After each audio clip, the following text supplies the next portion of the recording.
पर चुनाव लड़ रही थी जेडीयू। बड़ी खबर, लोजपा रामविलास ने भी 100 सीटों पर उतारे थे अपने उम्मीदवार। यूपी की जनता ने इन तमाम पार्टियों को किया खारिज। सीएम नीतीश, सहनी और चिराग का नहीं चला जादू उत्तर प्रदेश में। यूपी में नहीं खुल सका वीआईपी का खाता, दावे बहुत, धरातल पर सब शून्य। 54 सीटों पर चुनाव लड़ रही थी वीआईपी। वीआईपी के साथ ही साथ जेडीयू भी असर नहीं दिखा पाई है। साथ ही साथ लोजपा रामविलास ने भी 100 सीटों पर प्रत्याशी उतारे, वहां पर भी लोजपा रामविलास फेल हो गई है।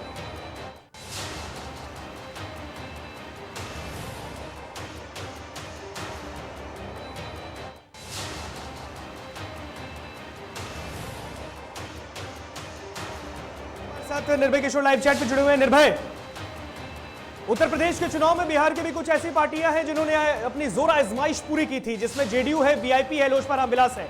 तीनों की अगर बात करें, जो बड़ी खबर मैंने अभी अपने दर्शकों को दी है, तीनों ही पार्टी कहीं ना कहीं फेल हो गई है, कमाल नहीं कर पाई है। वीआईपी के भी दावे फेल, जेडीयू भी पीछे, लोजपा रामविलास भी पीछे।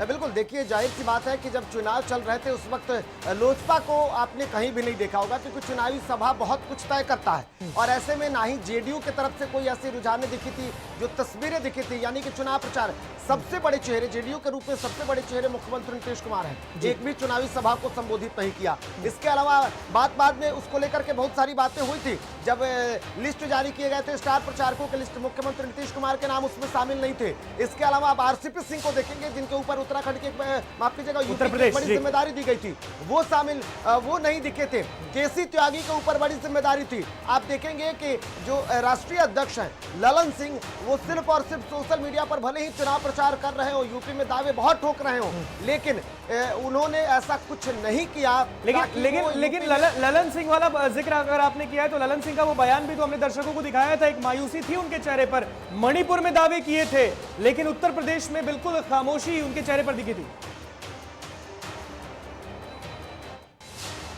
उनको बखूबी ये पता हो जाता है, कार्यकर्ताओं का उत्साह ही बता देता है कि वो किस कदर आगे बढ़ेंगे और उनका अगला कदम क्या होगा।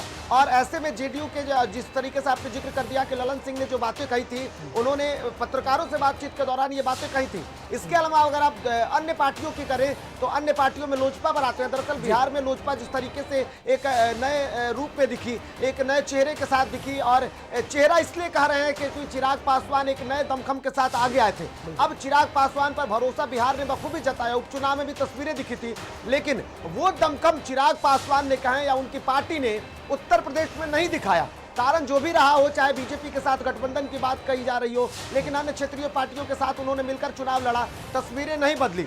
और वहां पर प्रदेश अध्यक्ष खुद मैंने बात की थी, जब उन्होंने कहा था कि हम दमखम के साथ लड़ेंगे, लेकिन वो तस्वीरें नहीं दिखी। अब बात अगर वीआईपी सुप्रीमो मुकेश सहनी के करते हैं। मुकेश सहनी, आपको याद होगा ऋतिक, महज 2 से 4 दिनों पहले जब पटना एयरपोर्ट पर मुंबई से वापस लौट रहे थे, तो हमारे सहयोगी उत्कर्ष ने उनसे बातचीत किया था। उन्होंने कहा था कि यूपी की जनता ने उन पर भरोसा जताया है, वो यूपी के हर एक सीटों पर जीतेंगे। और तो और उन्होंने